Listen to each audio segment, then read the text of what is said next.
Hello everyone and welcome to physics academy. तो बच्चा बड़ी आज हम डिस्कस करने वाले हैं एमएससी फिजिक्स के बाद जो करियर अपॉर्चुनिटीज आपके पास है उनके बारे में। तो एक डिटेल एनालिसिस करेंगे सेक्टर वाइज सेक्टर और किस तरीके से आप वहाँ पे ज्वाइन कर सकते हैं उसके बारे में भी बात करेंगे।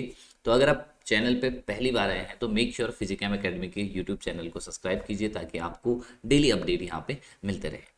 तो अगर बात करें करियर आफ्टर एमएससी फिजिक्स यानी कि career opportunities after MSc physics, तो चार मेनली सेक्टर्स होते हैं दुनिया के। प्राइवेट सेक्टर है, टीचिंग सेक्टर है, गवर्नमेंट सेक्टर और एक ऑप्शन आपके पास कौन सा खुला हुआ है, पीएचडी का ऑप्शन खुला हुआ है। और अगर आप चाहें तो सेल्फ यानी कि पांचवा जो ऑप्शन है ना, कुछ सेल्फ से बिल्डअप करके वहां पे भी ज्वाइन कर सकते हैं। तो पांच के पांच मैं स्टेप्स आपके साथ डिस्कस करने वाला हूँ। Hope so you enjoy. तो चलिए वन बाय वन डिस्कशन करते हैं इन सारे सेक्टर्स के बारे में। क्या है ये सेक्टर है, क्या कहानी यहाँ पे चल रही है। तो सबसे पहला सेक्टर है बेटा यार प्राइवेट सेक्टर, ठीक है। तो जैसा कि आपको पता है प्राइवेट सेक्टर में बड़ी बड़ी कंपनीज है, जैसे माइक्रोसॉफ्ट है, गूगल है, इन्फो इन्फोसिस है। तो ये सारी कंपनी जो है एज ए टेक्नीशियन है ना, आपको हायर कर सकती है पोस्ट ग्रेजुएशन के बाद। As a quality manager, quality control में आपको हायर कर सकती है। अगर कोई मैन्युफैक्चरिंग कंपनी है तो टेक्निकल के लिए आपको सपोर्ट के लिए यहाँ पे कर सकती हैं। फोर्थ, जनरल एम्प्लॉय है ना, जनरल एम्प्लॉय की तरह आपको यहाँ पे जॉब मिल सकती है प्राइवेट सेक्टर में। आपको मेडिकल फील्ड में, ठीक है, मेडिकल फील्ड में लैब असिस्टेंट, लैब टेक्नीशियन की तरह है ना, लैब असिस्टेंट की तरह जो है जॉब मिल सकती है प्राइवेट यूनिवर्सिटीज़ के। प्राइवेट जो इंस्टीट्यूशंस है उनके बारे में बात करें, कंपनीज के बारे में बात करें, तो मेनली कोई भी प्राइवेट कंपनी जो हायरिंग करती है वो हमेशा अपनी नोटिफिकेशन में लिखी रहती है बीई, बीटेक, एमएससी, एमटेक। तो एमएससी के अगर आप छात्र हो तो आपके पास सारे ऑप्शन खुले हुए हैं, चाहे वो टेक्निकल फील्ड हो, नॉन टेक्निकल फील्ड हो। दो तरीके की जॉब्स होती है फील्ड में हमारे पास प्राइवेट सेक्टर में, नॉन टेक्निकल और दूसरा टेक्निकल। तो आप इसमें भी जा सकते हो, इसमें भी जा सकते हो, नॉन टेक्निकल में भी जा सकते हो, टेक्निकल फील्ड में भी जा सकते हो। कोई भी एक्स वाई जेड कंपनी में आप जा सकते हो। अगर आप आईआईटी से पोस्ट ग्रेजुएट हो तो आईआईटी से एमएससी करने के बाद आपको डायरेक्ट वहाँ पे रिक्रूटमेंट के थ्रू, हायरिंग के थ्रू, आप कैंपस प्लेसमेंट के थ्रू आराम से ज्वाइन कर सकते हैं। ऑन एन एवरेज आपको लगभग लगभग 8 to 10 लाख का जो है पैकेज यहाँ से आराम से मिल जाता है अगर आप प्राइवेट सेक्टर जाएं आईआईटी से। इन जनरली आपको जो जॉब है वो लगभग लगभग 20 to 50,000 मिल जाएगी अगर आप जो है प्राइवेट सेक्टर की ओर जाना चाह रहे हैं। बहुत सारे प्राइवेट सेक्टर हैं जहाँ भी आप जाना चाहते हैं, ठीक है। वो मार्केटिंग हो सकता है, वो टेक्निकल हो सकता है ना, या मेडिकल के फील्ड में हो सकता है। एमएससी रेडियोलॉजी करके आप मेडिकल हॉस्पिटल्स में जो है जा सकते हैं, वहाँ भी अगर जाना चाहें तो ढेर सारे ऑप्शन है प्राइवेट में। दूसरा सेक्टर मैंने बात की टीचिंग के बारे में। तो देखो टीचिंग में अगर आप जाना चाह रहे हो एमएससी फिजिक्स के बाद, तो टीचिंग में दो ऑप्शन सब आपके पास अवेलेबल होंगे। एक तो एमएससी फिजिक्स के बाद आप प्राइवेट सेक्टर में टीचिंग करना चाह रहे हैं और गवर्नमेंट सेक्टर में टीचिंग करना चाह रहे हैं। तो गवर्नमेंट सेक्टर में आप जो है CSIR नेट क्वालिफाई करके असिस्टेंट प्रोफेसर बन सकते हैं, है ना। असिस्टेंट प्रोफेसर के जो पद है, चाहे वो यूनिवर्सिटी जो है प्राइवेट यूनिवर्सिटी हो, चाहे वो गवर्नमेंट यूनिवर्सिटी हो, प्राइवेट हो या गवर्नमेंट यूनिवर्सिटी हो, सेंट्रल यूनिवर्सिटी हो, वहाँ पे as a assistant professor you can join after qualifying CSRI NET. Okay. दूसरा क्या ऑप्शन है, आप as a post graduate teacher join कर सकते हैं। इसके लिए आपको एमएससी के बाद बीएड करने की आवश्यकता पड़ेगी, बैचलर ऑफ एजुकेशन करने की आवश्यकता पड़ेगी। आप एनवीएस, केबीएस या स्टेट जो स्कूल्स होता है वहाँ पे पीजीटी की तरह ज्वाइन कर सकते हैं। तीसरा, आप टीजीटी की तरह तो ज्वाइन कर सकते हैं, यानी क्लास 10th तक के टीचर की तरह ज्वाइन कर सकते हैं। इसके लिए अगर आपको बीएड करना पड़ेगा और बीएड के साथ साथ आपको जो है CEAT मतलब और क्या होता है, सेंट्रल का एक टेस्ट होता है, ठीक है, टीचिंग एलिजिबिलिटी टेस्ट होता है, टेट जिसको आप कहते हो, है ना। सेंट्रल सी टेट और है ना यू टेट जो होते हैं, स्टेट का और सेंट्रल के टेट होते हैं, उनको क्वालिफाई करना पड़ेगा, ठीक है। ये गवर्नमेंट सेक्टर में टीचर बनने के लिए आपकी क्वालिफाइंग है। या एमएससी करने के बाद कुछ बच्चे, वो आप बीएससी के बाद भी कर सकते हो, डिप्लोमा का कोर्स आता है वो करके जो है प्राइमरी सेक्टर में टीचर बन सकते हो, बट ये ऑप्शन बहुत नीचे हो जाएगा आपके लिए। प्राइवेट सेक्टर में अगेन प्राइवेट यूनिवर्सिटीज है ना, कोचिंग सेंटर्स है, इंस्टीट्यूट्स है, मतलब कोचिंग्स है जहाँ पे आप जॉब कर सकते हैं। ऑनलाइन ऑफलाइन आज के डेट में बहुत सारी कोचिंग इंस्टीट्यूट है जो मिनिमम आपको बहुत अच्छा 1 लाख के अराउंड पे करने की काबिलियत रखती है। अगर आप अच्छे टीचर है, अच्छी टीचिंग में आपकी पकड़ है, सब्जेक्ट में पकड़ है, तो आप टीचर की तरह as a private tutor join कर सकते हैं कोचिंग इंस्टीट्यूट्स को। आप खुद का है ना भी कोचिंग में पढ़ा सकते हैं, स्टार्ट कर सकते हैं। तो ये कोचिंग सेक्टर आपके लिए बेनिफिट रहेगा, चाहे वो ऑनलाइन सेक्टर हो चाहे वो ऑफलाइन हो, दोनों सेक्टर। आप कंटेंट क्रिएटर की तरह ज्वाइन कर सकते हो, बड़े बड़े इंस्टीट्यूट में कंटेंट क्रिएटर की ज़रूरत पड़ती है, उनकी तरह ज्वाइन कर सकते हो। ठीक है, ये भी एक आपके पास बेहतरीन ऑप्शन रहने वाला है टीचिंग के फील्ड में।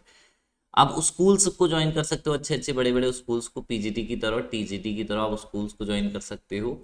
ये भी आपके पास टीचिंग का एक ऑप्शंस है। तो टीचिंग में ढेर सारे ऑप्शन है एमएससी फिजिक्स करने के बाद।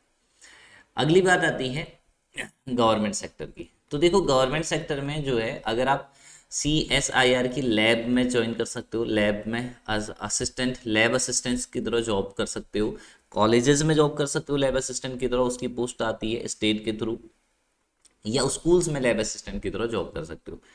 दूसरी बात करें तो PCS का फॉर्म भर सकते हो, IAS की तरह तैयार कर सकते हो, IFS यानी कि UPSC के द्वारा कंडक्टेड जो है ना एग्जाम्स होता है, चाहे CDS हो, ISPCS हो, है ना, जियो फिजिसिस्ट हो, ये UPSC कंडक्ट कराती है। इनको आप MSc के बाद ज्वाइन कर सकते हैं, इनके लिए प्रिपेयर कर सकते हैं।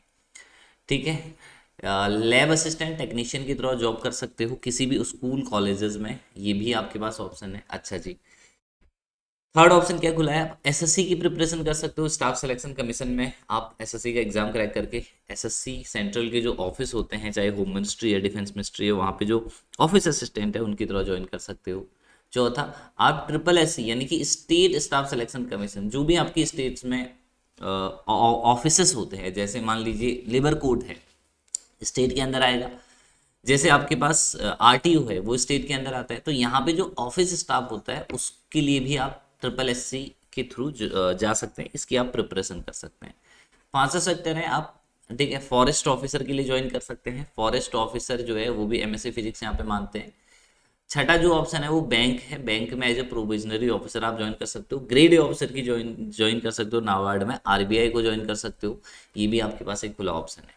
ठीक है ना, इसके अलग अलग टाइम पे पोस्ट आती है। एक सेक्टर चूज करो, उसके पीछे लग जाओ। SSC की तैयारी करनी है, SSC के पीछे लग जाओ। बैंक की तैयारी करनी है, बैंक की तैयारी करके पीछे लगाओ। CSIR नेट की प्रिपरेशन कर रहे हैं तो उसके पीछे जान झोंक दो।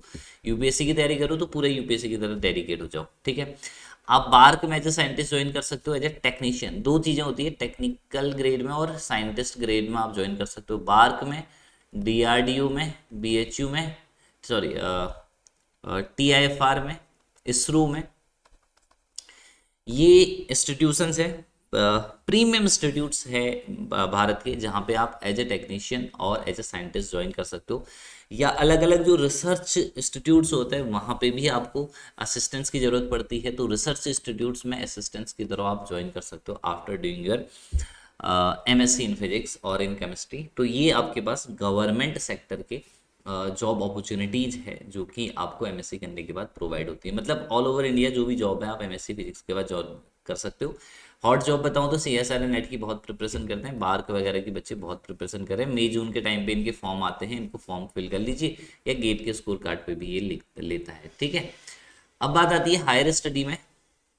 अब बात आती है हायर स्टडी के बारे में। तो अब आप मान लीजिए इन सारे फील्ड में जाने के बजाय, ठीक है, हायर स्टडी की ओर जाना चाह रहे हैं, आप PhD करना चाह रहे हैं, तो इसके लिए आपको या तो देखो एक और प्राइवेट सेक्टर में जॉब आती है अच्छी सी, वो ये जॉब आती है कि आप गेट क्वालिफाई कर लो, और गेट क्वालिफाई करने के बाद जो पब्लिक सेक्टर यूनिट्स होती है अच्छी, ONGC जैसे हैं, है ना, भारत पेट्रोलियम है, उनको ज्वाइन कर सकते हो। तो PhD के लिए CSIR नेट, जेस्ट, गेट, ठीक है, और TIFR कोई भी आप एग्जाम क्वालिफाई करिए। जैसे आपने CSIR नेट का क्वालिफाई किया एग्जाम, या जो स्टेट के कॉलेजेस होते हैं, अलग अलग कॉलेजेस अपना खुद का भी PhD एंट्रेंस एग्जाम कंडक्ट कराता है, तो इस इन सारे एग्जाम जो है क्रैक करने के बाद आप किसी भी यूनिवर्सिटी में, सेंट्रल यूनिवर्सिटीज में, रिसर्च इंस्टीट्यूट्स में, IITs में, NITs में as a PhD scholar join कर सकते हैं। ठीक है, जहाँ पे आपको मंथली आपको स्कॉलरशिप मिलेगी लगभग 25,000 के आसपास, और ये बाद में बढ़ के 35,000 हो जाएगी। ठीक है। फिर इसी तरीके से एसआरएफ के लिए आप जा सकते हैं, ठीक है। उसके बाद साइंटिस्ट ग्रेड के लिए या असिस्टेंट प्रोफेसर के लिए जा सकते हैं।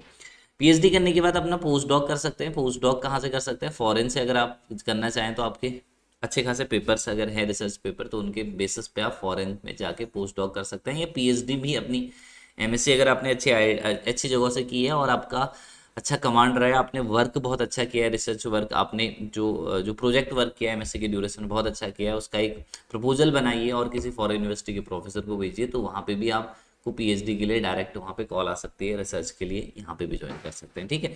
तो ये भी आपके पास एक बहुत बेहतरीन ऑप्शन रहेगा। तो एमएससी के स्टूडेंट ध्यान रखिए, आपके जो हॉट फील्ड है, एक तो आपको टीचिंग के ऊपर बहुत ध्यान दे सकते हो, दूसरा नेट क्वालिफाई कर लेना, नेट के लिए तैयारी कर लेना, तीसरा गेट के लिए तैयारी कर लेना, मतलब एग्जाम के लिए तैयारी तो कर ही लेना कम से कम। जेएस्ट टीफर, इनमें से कोई भी एक एग्जाम निकल गए तो आपका टीचिंग में भी कॉन्फिडेंस बढ़ेगा। और बाकी जो टीचिंग अगर फील्ड में जाना चाह रहे हो तो पीएचडी जरूर कर लेना, क्योंकि ये आपके भविष्य में बहुत ज़्यादा काम आएगा, ठीक है। और पीएचडी दो तरीके से कर सकते हैं, इन एग्जाम को तैयारी करके, है ना, या यूनिवर्सिटीज का एग्जाम क्रैक करके पीएचडी कर सकते हैं, और उसके बाद आपको बहुत सारे ऑप्शंस यहाँ पे मिलेंगे। तो होप सो एक डिटेल मैंने स्टडी यहाँ पे कर दी आपकी कि एमएससी फिजिक्स के बाद क्या क्या जॉब अपॉर्चुनिटीज होती है बच्चों के पास, और डेफिनेटली आप इस चीज़ को, ठीक है, और बाकी बच्चों के साथ शेयर कीजिए। और hope so you done well in your future. All the best everyone.